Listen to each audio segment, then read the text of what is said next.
evening, everyone. Welcome to another edition of Five Stripes Tonight. My name is Sydney Hunt. I'm an editor and writer at Dirty South Soccer, SB Nation's home for all things Atlanta United, whether you're watching on Facebook, YouTube, or on Twitter at Dirty South SOC.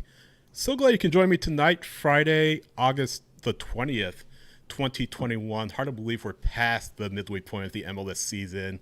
Atlanta United making their slow climb up the standings. They are 3 points back of the playoff teams, DC United and CF Montreal at this point in time. If they win tomorrow against DC United, we'll get into the match obviously a little later on here in a couple of minutes with Cheyenne Foster and Donald Wine, my guest tonight. But if they win tomorrow, if they beat DC, they will not leapfrog them in the standings, but they'll be level in points due to the first tiebreak, which is wins. So they are still making their climb up the table, and things are looking good.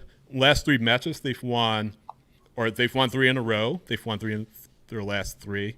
That came out kind of awkward, but you know what I mean. But they're on a little winning streak. They're looking to make it four in a row against the DC United side that have had a little bit of a scuffle. They have lost their last two matches, but they have had a strong home record this season, so hopefully the comforts of home for DC United fans will be helpful to them.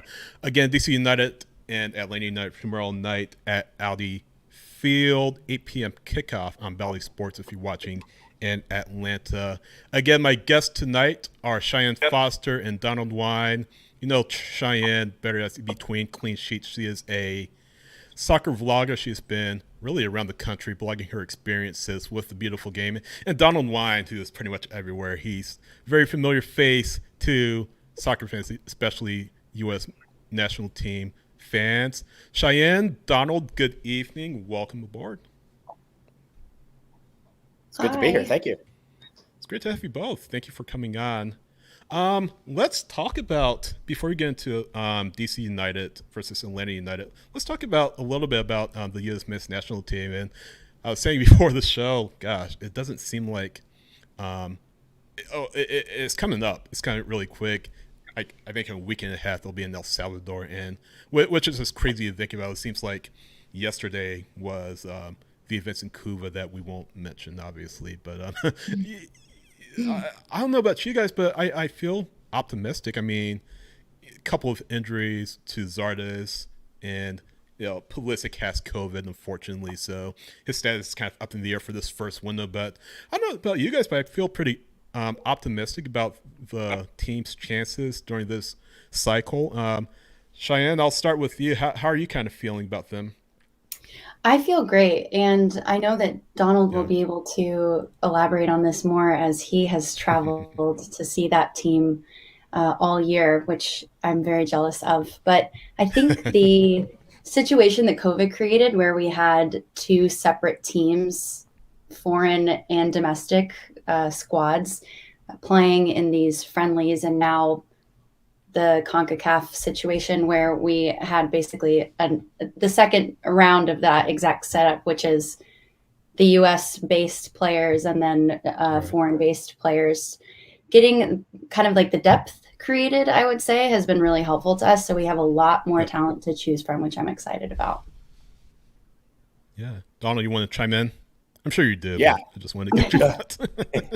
Yeah, I mean, this summer has been great for the men's national team because, like Cheyenne said, we've had opportunities to see both sets of players, both the European-based players and the Major League Soccer-based ones. And because of that, we now know kind of who we can rely on. And they all got some experience in like international competition, but also pressure-filled competition. They both beat Mexico. There's nothing is not going to get as big as beating Mexico twice in one summer from a CONCACAF level, but they can take that and use that for these experiences because most of these players have never done an international away qualifier. So that means that they're going to be able to take what they've learned this summer and apply it to a situation they've never been in and feel very comfortable with it. And we have a lot of players who, as you mentioned, are out for various reasons, injuries or other related injuries. But we have guys that can step up. And I think that's where you get the excitement is a lot of our fans are saying, hey, Pulisic's down and that's bad. But we have a guy that can come in and step in and take his place, and we feel confident that they can get the job done. Yeah, you're exactly right. You guys are exactly right about this past summer, especially being in Mexico twice. Of course, the second time in the Gold Cup, had a chance to be there, had a chance to watch that match, and that obviously was a very optimistic time for the team, and I'm sure it's going to springboard them to this first set of World Cup qualifying matches 2 weeks from yesterday, September 2nd. They'll be in San Salvador, El Salvador, to talk about, or not to talk about, to play El I'm Salvador. sure they'll do some talking too. I'm sure they'll do some. There's going to be a lot of chirping. Sure. Trust me. There'll be a lot of chirping. I mean, it's CONCACAF, right? It has to be. Yeah. Let's switch gears. Let's talk about Atlanta United versus DC United, of course, which is tomorrow night, 8 p.m. at Audi Field, which is great ground, by the way. And I mentioned it in the Open that results have kind of been hard to come by for DC. They lost to Nashville at Nissan Stadium. Nissan Stadium has really become a fortress for Nashville SC this season. Of course, that 3-2 loss to the Revs the other night. So the results haven't been going the way of DC United thus far. What's kind of been the situation? Injuries, of course, but what's kind of been the situation with them over these last two matches? Donald, I'll start with you. They've been gassed in the second half, and I think the injuries play into that because you don't have the rotation, you can't have the depth. We had some guy. I mean, Paul Arriola started out terrific against the Revs. He scored a goal in the first 12 minutes of the game, and then had to sub off after that goal because he got injured on the goal. That's just the luck that we've been having lately. So, but at the same time, these guys are fighting. Last night or on Wednesday night, it was 3-1, and then they still were able to score right on the verge of stoppage time and make it interesting. So they have the drive. Losada has given them the opportunities and letting these guys run free and play, but they're just getting gassed. And I think it's just because lack of bodies being able to rotate has really hurt them. And they start out great and they're just not able to hold on to it. Right. Cheyenne, what are you kind of seeing with them lately? It's interesting. Every time we come away from a match, either having lost or drawn in a situation where we should have won, Hernan Losada is always quick to point out either on his own social media or in a presser that the metrics that matter to him, progress from match to match, possession, key passes, corners, etc., shots on target, have all increased. And that was something that he pointed out after our game in New England. But Donald's absolutely right. It's really, really tough for us to field the team that we want to when we started the season with 14 injuries. I think we're now cut that in half, which is progress, but still a long way to go. But yeah, our two DPs spent 10 minutes together on the field on Wednesday, and that's pretty much all that they've played on the field at the same time this entire season. So I would say that we are absolutely gassed, and it's because we are putting everything out there. We are coming out and scoring first, which is really nice. We did that in both Nashville and New England, but we're not parking the bus. So if you don't park the bus, you don't even get any time in the match to recover or rest. So we're trying, though. We're scoring some goals, which is not something that I have been accustomed to for the past couple of years.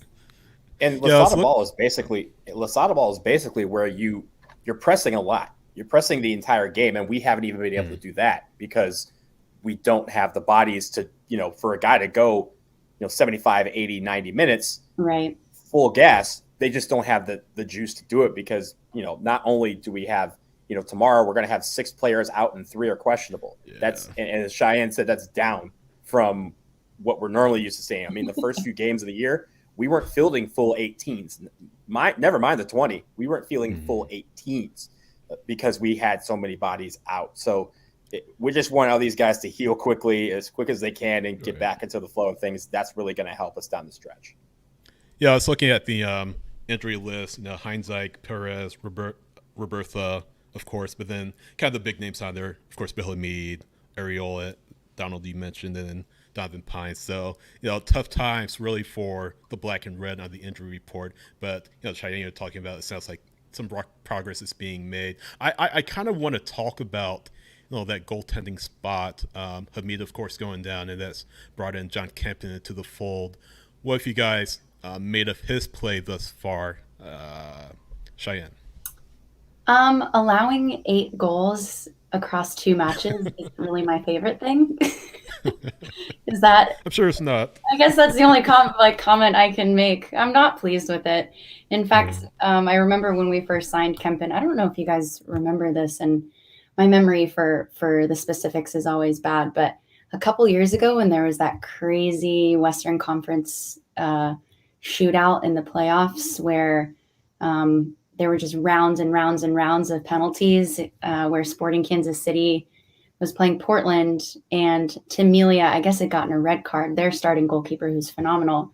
And they put in Kempen, who was the backup keeper, and he did the like big arm movements, like making noises, hitting his gloves together, kind of being a little annoying, and missed a couple saves. And then he ended up having to take a PK, and also, I believe, missed his PK. So I remember thinking, well, I don't necessarily want that on my team. But like we're making the best with what we have. I don't know as if I necessarily have anything super positive to say, but I will keep my fingers crossed. I don't know, Donald, do you have anything to wrap that up nicely? I mean, I think John Kempen will be the first to tell you that he could do a lot better with some of the goals that he's allowed over the last week or so. And some of them are, I won't say they're inexcusable, but they're definitely ones that you have to avoid. If the difference between winning and losing is, an inch here, an inch there, he knows that he's messed up on a couple of occasions. But I also think there have been some blown defensive assignments as well. It's not all on Kempen, but it doesn't, I think when it comes to Bill, Bill is, in my mind, will go down as arguably the greatest DC United player that's ever put this shirt on, or any shirt. For DC United. And I think when he's there, everyone has an air of confidence that they don't have when he's not there. And I'm talking the players, the coaching staff, the fans. So when things happen where goals are allowed and they seem soft, that is the onus is always put on whoever is not Bill Hamid, who is between the sticks. So I think that's his problem as well, is that he's not Bill Hamid. He never will be. But for right now, we need him to play like Bill Hamid, because he's our guy, tomorrow night, and he's going to be the guy that has to stop, one of the best attacks in the league. No, I was going to say, that's the thing. Kempen's, sitting in the shadow of a legend, a club legend. So, that obviously works against him. So I'm sure he's making the best of it he can, but I'm sure Atlanta United will be looking to exploit that as much as they can tomorrow at Audi Field. Let's talk about, and Don, I'll start with you on this one. Let's talk about two players that are near and dear to Atlanta United fans' hearts, and that's, of course, Julian Gressel and Yamil Assad. How have those guys been doing thus far for DC United this season? Kind of give us a rundown of how they've looked so far for those that haven't been able to watch DC United matches this year. Well, like most of the team, they started out kind of with the injury bug, kind of fighting that a little bit. But since they've been able to get to full match fitness, maybe a couple months ago, they've been performing really well. Julian Gressel especially. He has been absolutely lights out with his service. And I know you guys in Atlanta know all about that, because the man was, served so many up to, Joseph Martinez and Miguel Almiron and guys like that throughout his time there.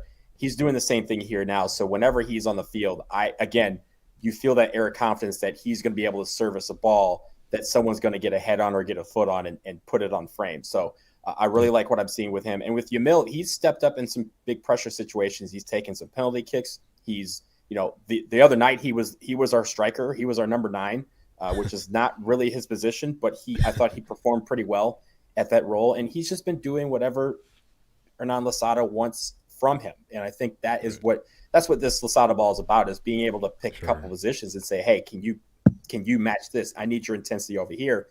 And Yamil's been answering the bell every single time. Yeah. And I'll add to that I think, to Donald's point, Losada had mentioned a couple weeks ago in the extra time, or maybe it was last week, the extra time interview he did, where they were asking him why they had Andy Nahar starting as center back. And it's one of those situations where when you're making the best with what you have, you do kind of force some flexibility on players. And Yamil Hassad has really stepped up for the team in that way. He's started a couple games, subbed on a lot of games, and has remained pretty healthy. But Donald's absolutely right. Julian Gressel has been really holding the team together very, very well this year, all things considered. I think he has played the most minutes of anyone on our team. And I was checking the stats the other day, trying to see if he has bounced back yet from last year. I think all of his metrics when he was in Atlanta were so impressive. And 2020 was just really kind of an abysmal season for DC. But in the time he's spent on the team this year, he is already, I would say, 80 or 90% back to what he was doing for Atlanta in terms of crosses, aerials won, tackles, passes, moving the ball forward, key passes and chances created, et cetera, which it's interesting to see that on our team versus how we saw him fit into Atlanta United when he was there. But I'm very, very grateful that he is healthy. And I knock on wood every time that he's not going to fall into that same rotation of injured and recovering like we've experienced for the past couple of months. Yeah, we had a question in the chat asking if you guys were happy with Gressel. So I assume the answer is yes.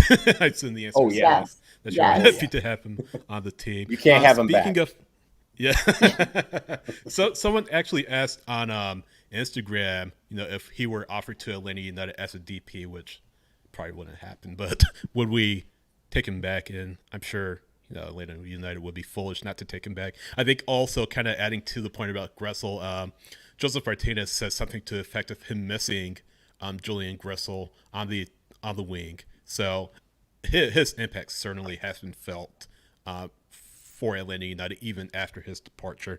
Speaking of bounce back and speaking of the attack, I have to ask you all about Ola Kamara, who has had a phenomenal season. He is just off the charts, been good.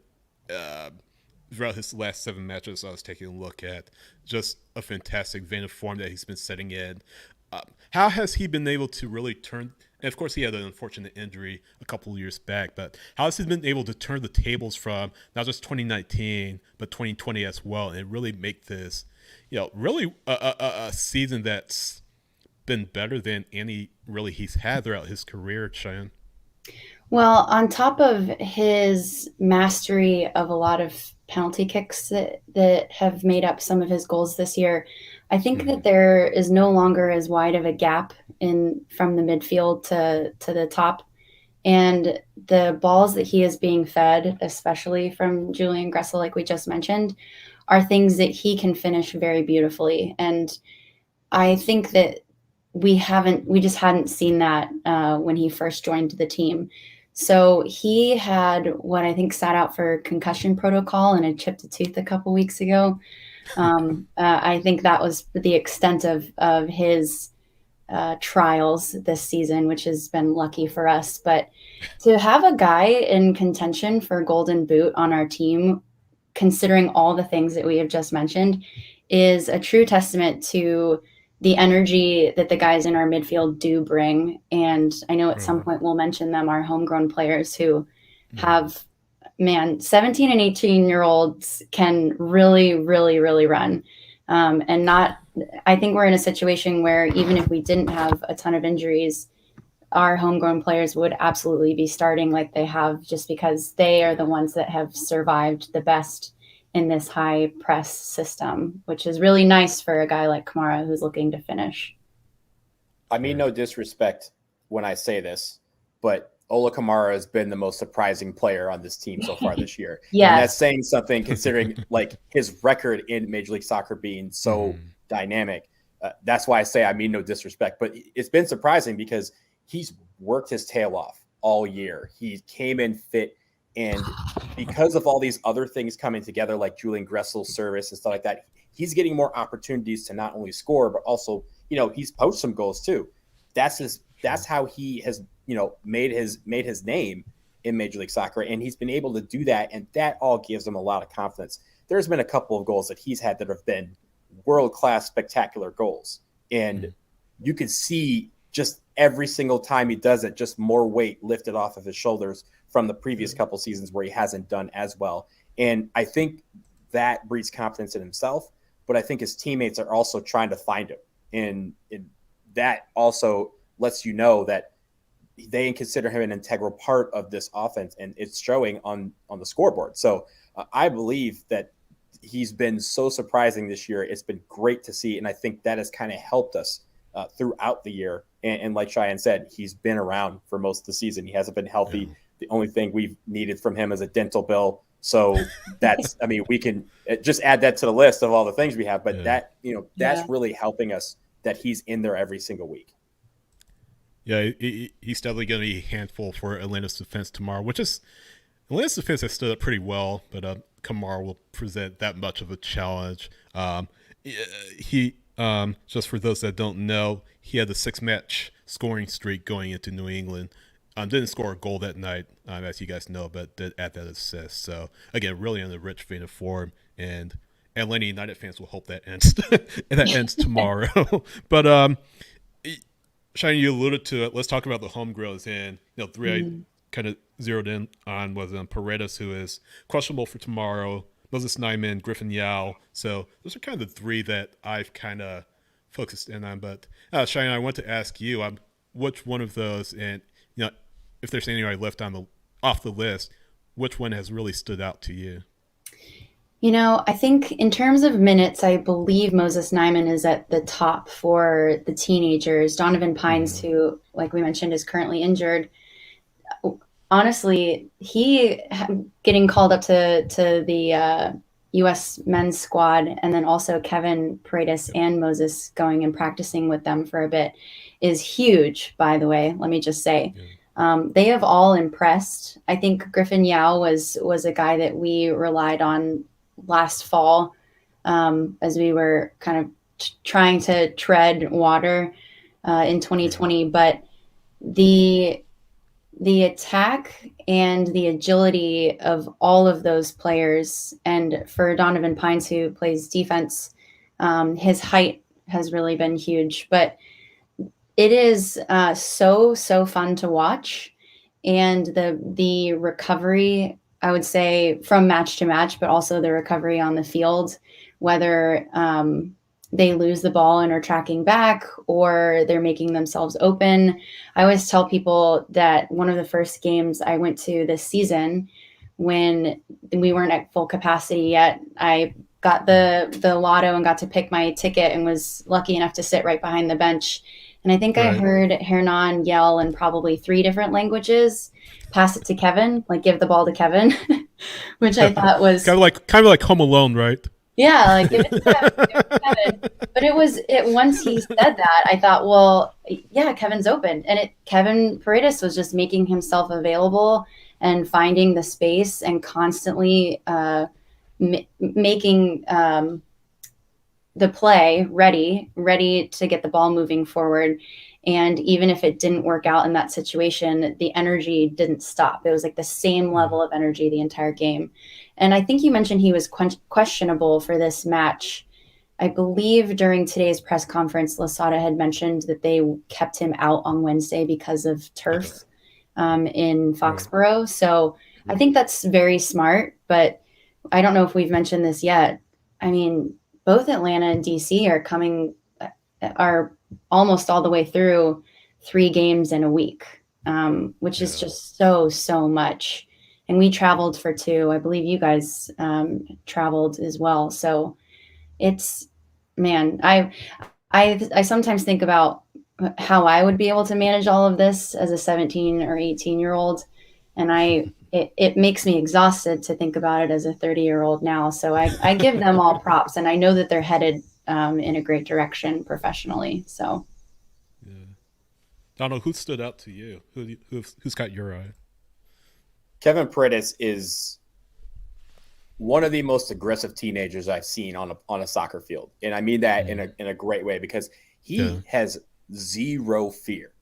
I love that about that kid. He just will. He takes the ball and he'll sit there and dribble at people all day. He's like, oh, that guy. I'm pretty sure Matuidi. He played in Europe. Don't care. Running right through him. Like, that's his mentality. Pretty good player. Yeah, pretty good player. Just straight through. Like, does not care. Like Moses Naaman, he also is. He's so physical for his size. I mean, this kid is tiny, but ain't nobody taking him off the ball. Like that is the energy that Losada has wanted. And we saw glimpses of that last fall with Griffin Yao. Donovan Pines is try to move him out the paint. Like you're not going to. And then on top of that, like we have we kind of have a homegrown back in Andy Nahar, who has been on that right back position. He's come out and really performed well as well. So you treat these guys, and the fact is every single one of them, like Andy Nahar a couple weeks ago, just absolutely ended someone's life on the field twice in one play and had no qualms about continuing with the rest of the play. Like, they probably didn't even have a funeral for that kid. But my point is these guys, that energy is what Losada wants. That energy is what fans have been craving for a long time. And when we saw glimpses of it last fall, we're like, yeah, give us more of that. And Losada has said, let these kids play the way that they play. And that has really energized our team because, like you said, when they're healthy, they're bouncing back and they're playing, 180 minutes in 4 days. And they're just like, give me more. So that's what we want. And so if Kevin can come back tomorrow, I pray for your right back. I pray for your left back because I pray for the mothers. I pray for everybody. Yeah. Their whole family. Their whole family's going to have to witness that. Well, I'll say this about Paredes. I was looking up his stats. I was looking up his stats on Google, and he's like 5'7", like 1. Sydney, I weigh more than he does. I weigh more than Kevin Paredes does. I think my legs are bigger than his.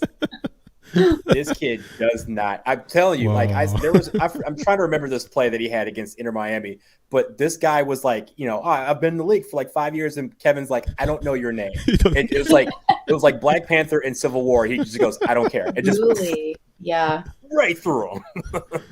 No, but you mentioned that talk about right and left back. I mean, it's pretty appealing matchup. I mean, you could have two of the top young talents in the league, and really Paredes and Bella, who's still finding his way in the league, but seems like he's been around for a couple of years. But it's pretty intriguing matchup. And then on the right side, you'll probably have Brooks Lennon. So you'll pretty intriguing matchup. I can't wait to see that play out. But sounds like Bella versus Paredes could be really good. That could be some must-see TV action right there because, again, Bello plays with energy, and he's going to fly up and down that flank as well. So watching those two kind of go back and forth, they may not be going at each other directly a lot, but they both are going to be involved in the offense for their teams. Right. Definitely. Yeah, I'll be definitely watching for that. Yeah, I saw him a few weeks back, and he really impressed me, his poise and the way he handled himself. So hopefully he can have a long, successful career in MLS and maybe get some national team looks, down the road, not right away, but down the road. But seems like he has a bright future. A lot of the kids from the academy, homegrowns, looks like they have bright futures as well. I'll kind of wrap it up here with this question about the trajectory of DC United season moving forward. And Donald, I'll start with you on this. DC United, is this a playoff team? And then if so, what's kind of their ceiling for 2021, do you think? I think it is a playoff team if we can get healthy, if we can get our guys back. I mean, again, Bill is out 5 to 6 weeks. I think I don't remember when he went down because time is a social construct, but I'm pretty sure we have like 3 or 4 left before he comes back. But again, that's going to be a huge boost. Areola, when he comes back, that's going to be a huge boost. Yeah. We have so many guys that have performed for us. Knaus, if he plays tomorrow, that's going to be a huge boost. Paredes is going to be a huge boost. So if we can get all these guys back healthy and clicking like right around October, then this is a playoff team. We just got to make sure that we can take care of the business that we have in front of us with the guys that we have. But I think I'm not sure what the ceiling is because, and Cheyenne could probably we haven't seen this team. We haven't seen a full squad for DC United in 2021, so it's hard to gauge what could happen when Losada has literally everyone to pick from because he's never had that. So I'll say that for this team, they are a playoff team so long as they can get back healthy and get everybody that they can on the field. Yeah. I think especially headed into the remainder of this season with World Cup qualifiers and just international call-ups in general, DC, I was just thinking about this too. We didn't have anyone named to the All-Star team. And at first I was like, well, that stinks. There are a few guys I know who are definitely worthy of that honor. But then my brain was like, I don't need them to travel to California for that. Like, I don't stay here. So any situation like that that pulls really big names away from your team. I mean, New England has obviously started to run away with the number one spot in the Eastern Conference. I don't necessarily think that we're going to be contending with them for much of anything, but the playoffs, I definitely think we're capable of making them. And I just, to Donald's point, really want to see this team healthy. I would really like to know what our team would be like if we were healthy, because there's just so much I think that we're accomplishing in spite of all of that. And I've mentioned that before. And I mean, like I said, our two DPs have played 10 minutes together this entire season. What would happen if they both existed on the field together? If Andy Nahar was back, if we actually had depth and could rotate some of these guys, because unlike our previous coach, Hernan also loves to sub. So rotating people, not just on and off the bench, but also around the field, which we've seen him do, and getting everybody comfortable in the system. I mean, I've got dreams. I know it's all going to happen. So if we make the playoffs, I'll be really excited and proud. If all we do is make it to one game of the playoffs, totally fine. But I do think 2021 has been good for us so far, in spite of everything. So I'm really proud of how we've done. Excellent. I really appreciate those responses. I have one question that came in on YouTube from Tony, and thank you so much, Tony, for watching. So, fun question. If you're given a chance to take a player from each other's team, except designated players, who would you want to add on your squad? Also, 3-1 Atlanta this Saturday. So, kind of throwing the score prediction as well. That's not part of a question. That was not a question.